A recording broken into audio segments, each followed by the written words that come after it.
welcome to the third and final installation to my 13th installation of my in-depth bookshelf tour. I hope you're enjoying them so far, because I'm really enjoying making them. And for this one, I'm going to be doing 12 books instead of 11. Fancy. So yeah, let's go ahead and jump into it. All right. Ooh, that didn't work. All right. I don't know what happened to my voice just there. Welcome to the third and final installation to the 13th shelf in my in-depth bookshelf tour. The first one that I'm going to talk about in this one is this one. It is called Vanish. It is by Tess Gerritsen. A nameless woman appears to be just another body at the morgue until Boston medical examiner Maura Isles sees the corpse open its eyes. The now frantic Jane Doe is rushed to the hospital where, with cool precision, she shoots a security guard and seizes hostages, one of whom is pregnant homicide detective Jane Rizzoli. As the 10 hours tick by, Mara joins forces with Jane's husband, FBI agent Gabriel Dean, to track down the killer's identity. But this case goes far deeper than just an ordinary hostage crisis, and Jane, trapped with the armed madwoman, is the only one who holds the key to the mystery. Ooh. The second one in this one, and just a disclaimer, I have not started reading this. I only have a bookmark in here, so because I wanted somewhere to put the bookmark, is, my excuse. So I decided to just put it in one of my books for now. That way I wouldn't lose it. But this one is called Play Dead, and it's by Meryl Sawyer. Get out of the way. How do you stop a killer when everyone thinks you're dead? You don't.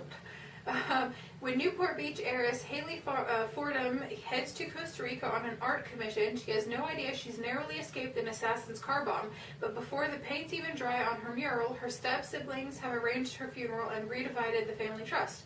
The fact that Haley is still very much alive remains a secret to everyone but FBI investigator Ryan Hollister, who intercepts the victim returning home in the flesh. Okay, so pretty much she's presumed dead.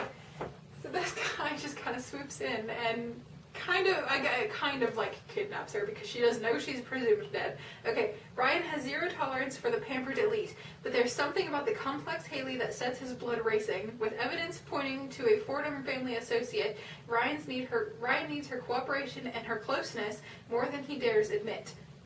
Because now, especially now, he's prepared to risk anything to stop Haley from being killed again. So that's going to be cool. I'm pretty sure there's probably going to be some sex in this book. Okay, the next one is this one. It is by Lisa Gardner, and it's called The Other Daughter. Holy crap. Okay. 20 years ago, Melanie Stokes was abandoned in a Boston hospital, then adopted by a wealthy couple. Gifted with a loving family, Melanie has always considered herself lucky, until tonight. Oh dear. Tonight, a has-been reporter turns up investigating her past. Tonight, the first note arrives saying, "You get what you deserve." And tonight, Melanie has her first horrifying vision of the past. Melanie has no memory of her life before the adoption. Now someone wants to give it back, even if it includes the darkest nightmare the Stokes family ever faced, the murder of their first daughter in Texas.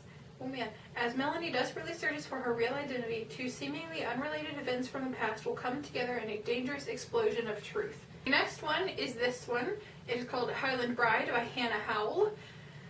I love it. What I don't love... Ooh, that could be problematic later in life. What I don't like is this stuff. Like, some of these books put, some paperbacks put like these cardstocky things in the middle where you can like order, more books or whatever, and I just don't like them at all. Hello, truck going down the road. Ooh, a semi went down the road. That's a rare occurrence where I live. There are like cars and trucks and things that go down the road, but never a semi. Anyway, Highland Bride, Hannah Howell. I love Hannah Howell, just a side note. Though she has yet to be courted by any man, spirited Jillian... Oh, yeah. You're the one that I don't know how to say her name. Okay. Her name is, I'm going to call her Gillian. Oh, I'm going to call her Gilly, but it's Gillyanne. I don't know how to say that, so I'm going to call her Gilly. just a disclaimer. Though she has yet to be courted by any mate, spirited Gilly Murray decides the time has come to visit the dower lands gifted to her by her father's kingsmen. She arrives to find the small keep surrounded by 3 lairds, each one vying for her hand and property. Though resolved to refuse them all, the threat of battle on her threshold forces her to boldly choose a suitor, Sir Connor McEnroy, a handsome, daring knight of few words. As his wife, Gilly is stunned by his terse, cold distance and her own yearning to feel passion in his arms. Now, bringing her healing touch to a land and a keep ravaged by treachery and secret enemies, she dares to reach out for the one thing she fears she may forever be denied: her husband's closely guarded heart. So that's gonna just be so good. I might end up reading this really soon. Because, and there's probably gonna be some sex in this, maybe. Maybe there's not, I don't know, maybe there isn't. Who's Fiona? Sorry, I just opened the book, and it said, Connor brushed his finger over Fiona's pale cheek, and who the hell is Fiona? Because he's supposed to be married to, maybe that was before he was married to her, I don't know, but who the hell is Fiona? Okay, that's it. Sorry guys. I got a little crazy there. The next one is called Brainwashing. Ooh, I almost held up the wrong one. I have 2 in my hand. The next one's called Brainwashing. It is by Edward Hunter, and this also these 2 I think were in my second book haul, which I will link below, just because. This one is basically about prisoners of war in, it doesn't tell me, the Korean War. And they pretty much tortured them and tried to brainwash them into thinking, whatever. These are but a few of the thousands of men whose minds were systematically and ruthlessly brainwashed by their diabolical communist captors during the Korean War. So, yeah. That sounds awful. The next one is called The Black Hole, or, The Black Hole. It is by Alan Dean Foster. It's basically about this ship that finds a black hole, but floating just before, or just beyond the black hole, is another ship. And the ship is intact, and its commander doesn't want to be saved. So he kind of decides that he wants to take this other ship with him into the black hole. You'll see more of that in my book haul that I'm going to link below. The next one is this one. It's called Lord Scandal, and it is by Kaylin Hughes. I don't know why I pause all the time. I think, I say the title and then the author, and then I think I'm going to say something else, and then I don't, so then I just pause for a while, so that probably might be edited out. Now there are 5 or 6 ladybugs. Awesome. Oh god, there's so many ladybugs over there. Sorry guys, I'm not doing what I'm supposed to be doing, but there are ladybugs over there. Lots of them. You will have seen them in my last one, and at the end of the last one, which I might also show you at the end of this one if you want to see. Okay, Lord Scandal by Kaylin Hughes. The last thing the portrait divorcee needs is to have her name connected to that of the equally infamous Brimstone, but the infuriating rake has made it very clear that he's bent on nothing less than her complete surrender. Rich widows take lovers, poor divorcees become mistresses, and those with powerful families tread carefully lest they incite their family's wrath, a tragic outcome she's all too familiar with. Gabriel Angelstone, the handsome scourge of the town, I guess that means town. It says T-O-N, it's in italics. I'm guessing it just means the town, but I could be wrong. Has taken one of life's lessons to heart. Love ruins everything, but the irresistible challenge of seducing Imogen Mowbray, a woman whose past is every bit as scandalous as his own, quickly has him rethinking that conclusion. Perhaps the only women worth loving are the fallen ones. Okay. I'm such a sap. Alright. The next one is this one. It's called oh, no it's not. I almost lied to you again. It's called A Night to Remember by Christina Dodd. Sorry, I keep looking at the ladybugs. Once the Duchess of Clear, I'm going to call her Edlin. I like that one. Lady Evelyn is now a widow. After suffering a humiliating scandal, she is forced to take refuge in an abbey where she uses her skills as an herbalist to heal injured soldiers. When she's asked to tend to the wounds of a knight who's in hiding, she's shocked to discover he is none other than Hugh de Florissant. Ew, I like that name. The man she has desired for years. Oh man, that's going to be interesting. Yet she knows surrendering to the temptation he presents could be her ultimate downfall. Oh man. Renowned for his prowess on the battlefield, Lord Hugh Florissant never imagined the day would come that he'd see the beautiful, refined Lady Evelyn working as a common peasant. And in a nunnery, no less. His yearning for her burns as strongly as ever, but Evelyn scorns all his advances. Somehow Hugh must find a way to unlock her heart before secrets from both of their pasts jeopardize any chance for a future together. I'm such a sap. I'm going to enjoy these greatly. The next one is called How to Handle a Highlander by Mary Wine. Maura Fraser has given an ultimatum. Mary the elderly laird has been given an ultimatum. Mary the elderly laird, Accius, Morris, or risk another deadly clan war. She vows to do the right thing as long as she can steer clear of the devilish charms of one stubborn Highlander. Oh dear. Graham Sutherland knows there's a dangerous plot behind Maura Fraser's wedding and will stop at nothing to foil it. But where a hot-headed, fiery Highland lass is involved, trust and honor clash with forbidden attraction, threatening to blow the Highlands sky high. Oh dear me. That's just gonna be good. All right. The next three, and indeed the last three, on this bookshelf. Really? We're done. Almost done. Are these three? Now these ones right here, I did reviews of. I'll link all of those below. There's gonna be so many links below.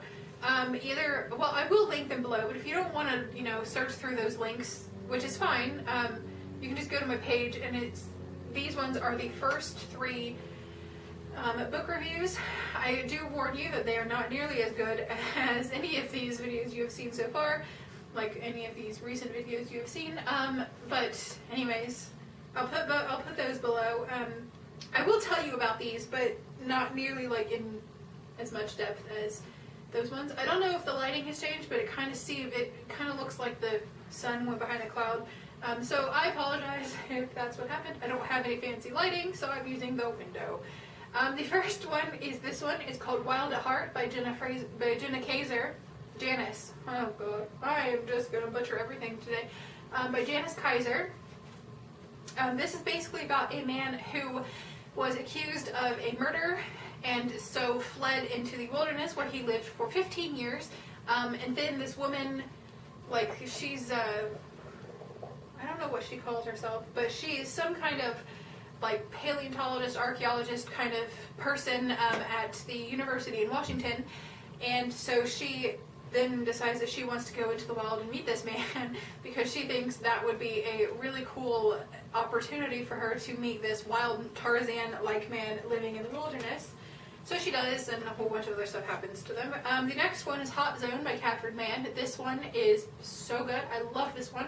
It's a military romance, which I'm sorry if I keep swaying because I'm really excited that I'm almost done with this one because I thought it would take so long to do.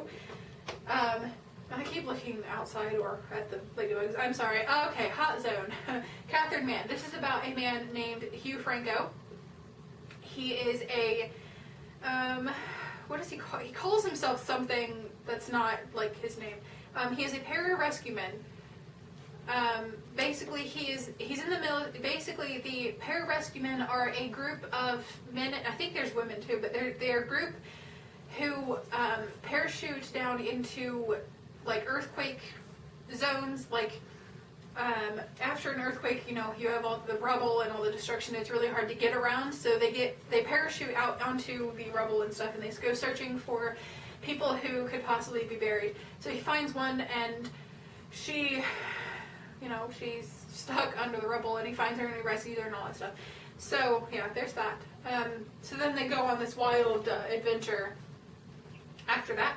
The next one and the last one in this video on this bookshelf, which is really exciting to me because I didn't think it would go this well, is this one. It's called Chill. It is by Stephanie Rowe. This one is basically about a woman who works for a man that's basically not, he's not a good man. He, you know, he does fraud, he does all this fraud and shady dealings and all that stuff. So she works with him, and then there's this plot to use her to get to the man's son. His son's name's Luke. The plot is to use her to get to his son because his son, he thinks his son actually has this thing, but his son is the only one who has knowledge of some important, priceless jewelry that he wants. So he uses her to get to him, but it doesn't quite work out that way. Well, I mean, you know, she finds him, but it's not, you know, quite as they were expecting it to be. So yeah, she finds him, and then they go on this whole big adventure of, at first she basically has to get him to, you know, convince him to help her. And then he finds out that she works for his father, and that's never a good idea. So this one is really good too. It takes place in Alaska. It's really good. It's really good. The only problem, I'm gonna link my book reviews below to these. The only problem with those book reviews the only problem is basically what I did in those, because they were my first videos, and I didn't really know how it was gonna go, and when I did those, I wasn't alone, like I wasn't completely alone in the house for very long, so I didn't go into as much detail as I would have liked, or I didn't, you know, talk about as much as I would have liked to. So they aren't going to be very good. Just a disclaimer. Basically, I read what the book is. I tell you what the book is, tell you what it's about, and then I go into basically what happens. Not like everything that happens, obviously, but it's just like, here's the book. Here's what I read the book. It was a good book. This is why it was good. You know, this is what happened. Yeah, it was really stupid, but I mean, you know, I'm not going to redo it, but yeah, there's those. There are 3 of them, obviously. I'm going to put all 3 links below, or if you don't want to sift through it, because I think there's going to be a lot of links in the info bar, which is kind of ridiculous, but you know. Then you can just go to my channel and watch them. They're the very first ones, book reviews number 1, 2, and 3. What I might do in the future, which I haven't done yet, because I have like 6 or 7 reviews up by now, is put the name of the book either in the info bar where you can see it, or in the title itself, but I just put book review number whatever it is, so maybe that's not a good idea. But anyways, yeah, there's those. I'm going to put these away now. Yeah, that is the last one. Those are the last ones on this bookshelf. I don't know if you can see me right now. But if you can, that's cool. All I'm doing is putting these back on the bookshelf. So it's not like I'm doing anything too exciting. But I just wanted to talk to you some more. So hello guys. I hope you guys are doing okay. I hope you're, that's not a good idea. Let's do it this way. Sorry, I found a bad way of doing it. I hope you guys are doing okay. If you're not, then I'm sorry. I hope things get better for you. Let me get back in frame. So, yeah. Okay, everyone, that does it for the 3rd installation and indeed the 13th bookshelf. I hope you enjoyed this video. I'm sorry it took so long to get through. And throughout the videos, if I keep looking over there, I think I'll probably end up doing it for all 3 of them, but there are 2 ladybugs in this room right now. They're on the window. Maybe there are 3. Anyway, there are ladybugs over there, and I keep looking at them because they keep flying around. So I'm sorry if I keep doing that. I hope you enjoyed it. I hope you keep enjoying these, and I'll see you later. Bye! Look at the ladybug. Look at him. Look at him go. There's more. I don't know how well you can see any of them. Ooh, you may not be able to see them at all. There we go. Can you see a couple of them? There's some over there too. Maybe I can get zoomed in on him. There he is. Ta-da! sorry if I'm really shaky, but you know, he's so cute. Look at him. Look at him go. Look at him go. Go, little ladybug. Oh, you can't walk on air, you ladybug. You can't walk on air. You're gonna have to fly.